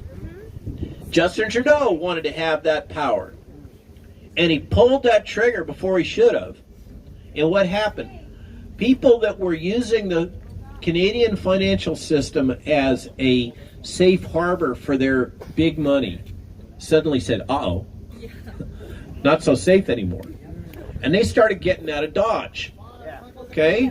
They started pulling their cash out, and suddenly the big banks like TD in Canada were facing a liquidity crisis. And they are the ones that pulled the trigger on Justin Trudeau. Okay? But now the rest of the world knows that Canada is no longer a safe harbor for their money. The Canadian banking system is not safe. Justin Trudeau will pull the rug out from under you if he doesn't like you. Okay? And they want to do that here in the States too. Okay? But what he did is he almost completely crashed the Canadian banking system, and that's why that stopped, but yet he still hasn't stopped. Now, I recorded a video with Ryan Cole after the truckers started moving out of the capital. There was a farmer, I still can't believe this story. There's a farmer that was going to have a pig roast for the truckers. Canadian farmer. Said, come on over, we're going to have a party in my place. We're going to roast some pig. And the Canadian government found out about it. What'd they do? They canceled his bank account because he's going to have a pig roast for the truckers. Wow. I mean, this is the world that they want to impose on us. And you better recognize it now. That's the world they want to put us in, is a world in which we've all got numbers on us. We've got digital currency, which they can control, and they can push a button at a moment's notice and cancel your bank account. Now think, car won't start, all this stuff they're putting in. I mean, frankly, I'm glad I got my 06 GMC. So that's the world they want. Because the folks that live in this digital world have no easy way to control the rest of us that live in the analog world. We live in the messy real world, where you got to feed your kids and pay your rent and do that kind of stuff. They're off thinking big thoughts and trying to do big strategy and control the world and control Ukraine and blah, blah, blah. Okay? Thinking they're big thoughts and doing, trying to control everything. The rest of us are just trying to get along with our lives. Okay, that's where I'm at. Frankly, I wanted to retire. I don't want to do this. I wanted to hang out my farm with my wife and my horses and be done with this and grow fruit trees. But that's not the way this is playing. Now I'm gonna move to some prepared information. Okay? So just give me a minute.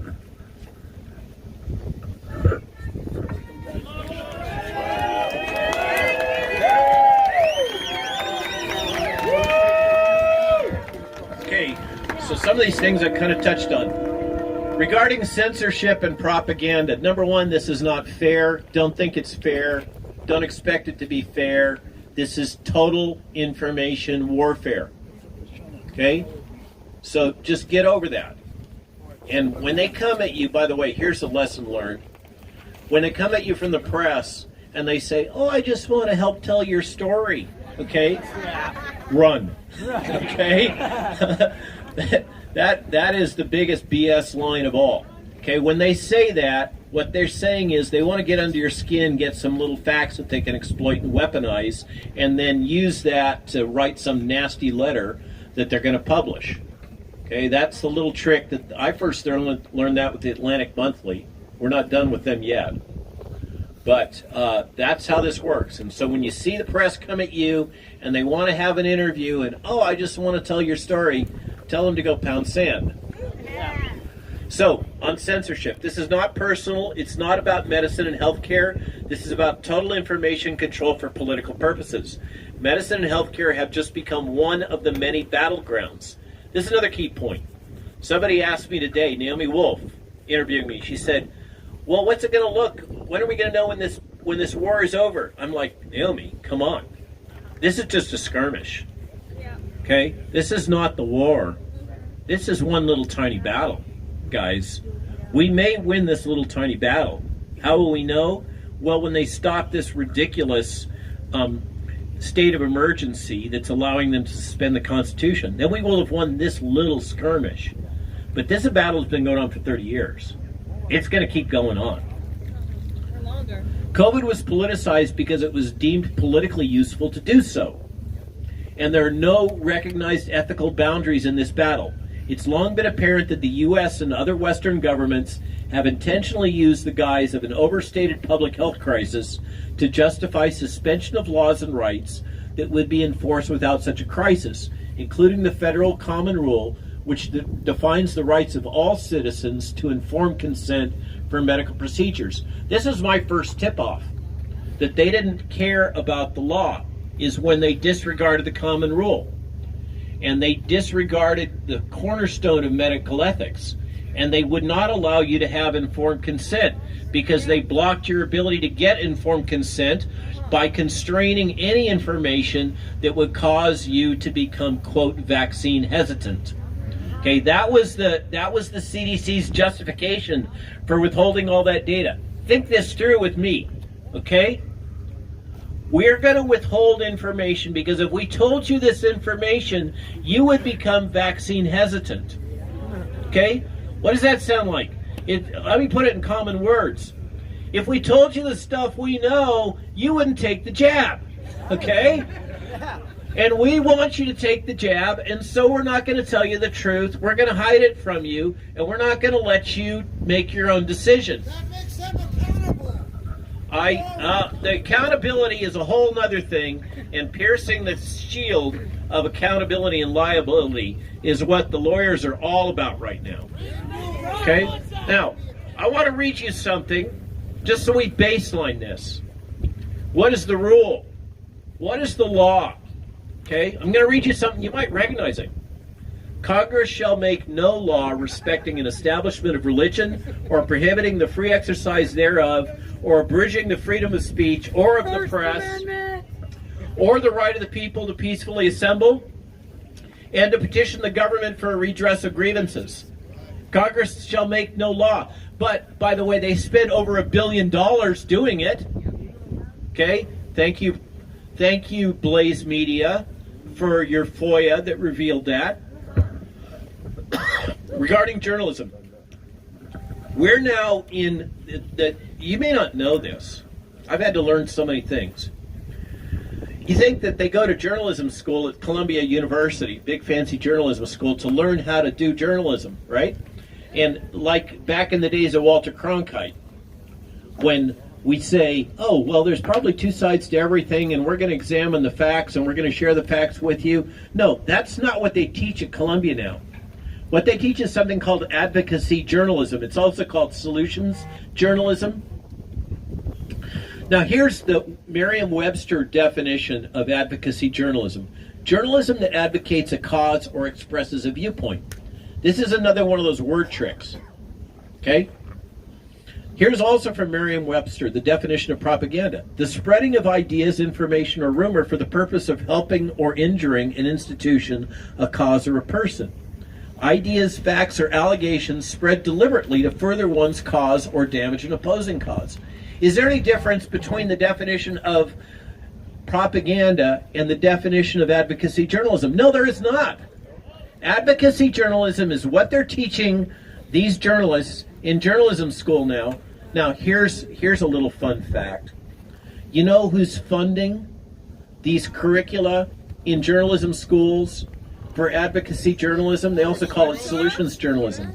Bill Gates? It's Bill Gates! Okay?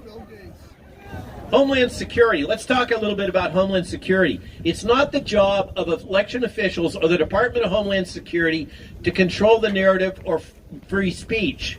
We call this mission creep. Okay? It's not their job. It was never their job to control what you can talk about. Now I'm going to read you something. It's getting a little cold. See this here? Okay.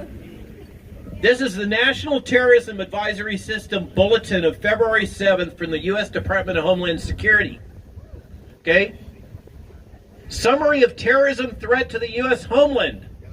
Sounds pretty scary. The United States remains in a heightened threat environment fueled by several factors, including an online environment filled with false and misleading narratives and conspiracy theories, and other forms of dis, and malinformation. By the way, that's MDM. Introduced and amplified by foreign and domestic threat actors. Listen to this, the primary terrorism-related threat to the United States is not coming from the Islamic republics. Okay? The primary terrorism-related threat to the United States continues to stem from lone offenders or small cells of individuals who are motivated by a range of foreign or domestic grievances, often cultivated through the consumption of certain online content,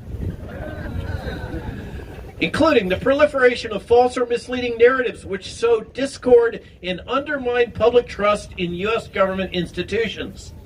Okay? By the way, I'm actively sowing and undermining public trust in U.S. government institutions by telling you they're being lying to you. Key factors. This is the Homeland Security people, right? Key factors contributing to the current heightened threat environment include the proliferation of false or misleading narratives which sow discord or undermine public trust in U.S. government institutions. For example, there is widespread online proliferation of false or misleading narratives regarding unsubstantiated widespread election fraud and COVID-19. Catch what they just did? Yeah. They just tied COVID-19 to January 6th. Okay? Now it goes further. Grievances associated with these themes inspired violent extremist attacks during 2021. You guys look pretty violent to me. Matter of fact, there has been no violence from the truckers in Canada or in the United States, with the exception of some false flag provocateurs waving Nazi flags. Okay? You guys have done exactly what Matthias Desmet says has to be done. Those of us that are objectors, those of us that are dissidents, must keep speaking the truth. We must keep speaking our truth, but we must do it in a non-violent fashion. Okay? We have to do this because they will get violent at us at a moment's notice. Scientists, the press, physicians, and lay people must be able to speak and write freely. In this day and age, that means the use of the internet. There is no one right answer for everyone when it comes to healthcare treatments and the choice to take a vaccine. As a people, we cannot allow ourselves to be censored in this manner. It's time that our legislative and judicial branches of government do their job to protect our First Amendment rights. This bulletin from the Department of Homeland Security cannot be allowed to stand, or we will no longer have freedom of speech in this country. Now, it's getting a little bit of weather. I've been talking a long time.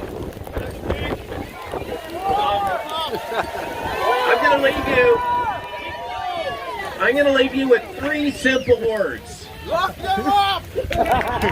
Three simple words. No. Lock them up. Yeah, we all, there's no question that some people deserve to be punished. And they've got to be outed. But that's not going to cure what's wrong here. Okay? It's not going to cure the real sickness. It's not going to get us back to a healthy country.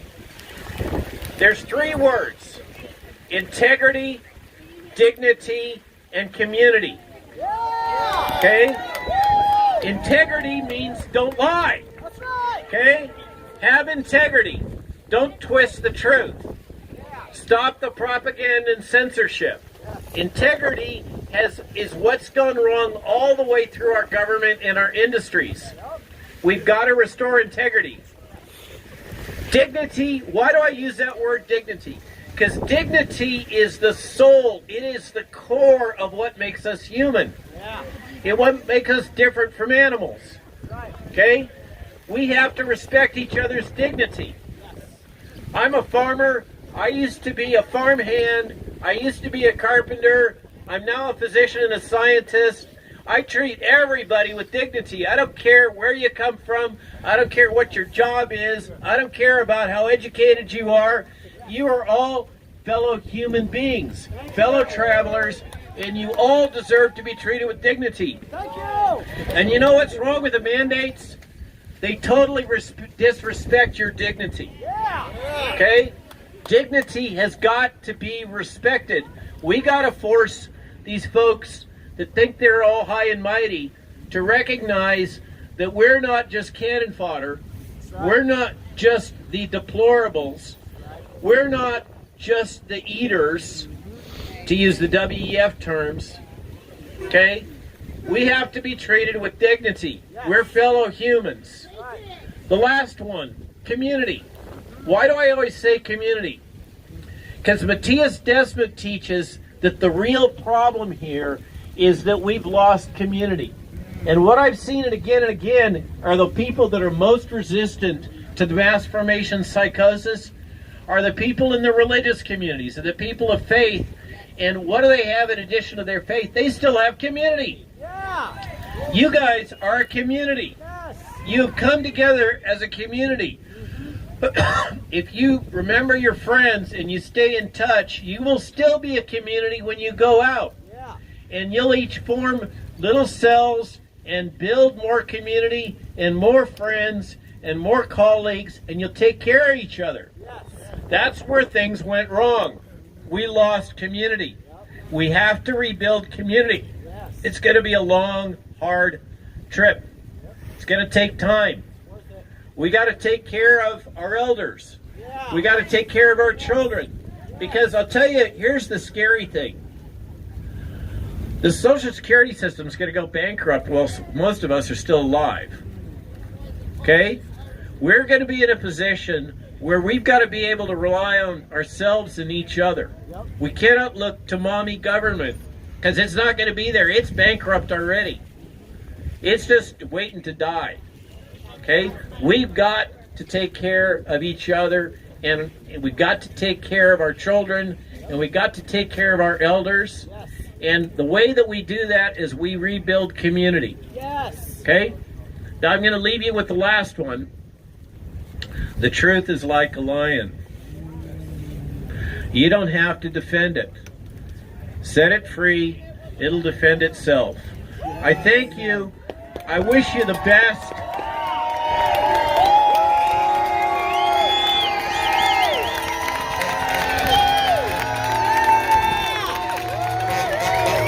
You gotta stay true to yourselves. Stay true to yourselves and think for yourselves. Don't let me think for you. Don't let the Washington Post think for you. Don't let CNN think for you. Think for yourselves. We're now in a new world where we cannot trust the information that's been shoved down our throat. You've got to seek out every bit of information from every channel you can, and you got to think for yourself, because if you don't, they're going to do your thinking for you, and you're not going to like where that ends up. Okay? That's right. Okay? Thank you. God bless all of you.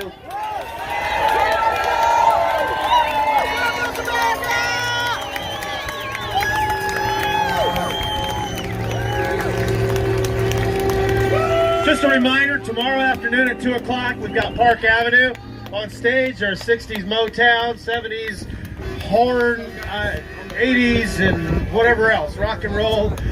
Here's Mike Landis for something else here.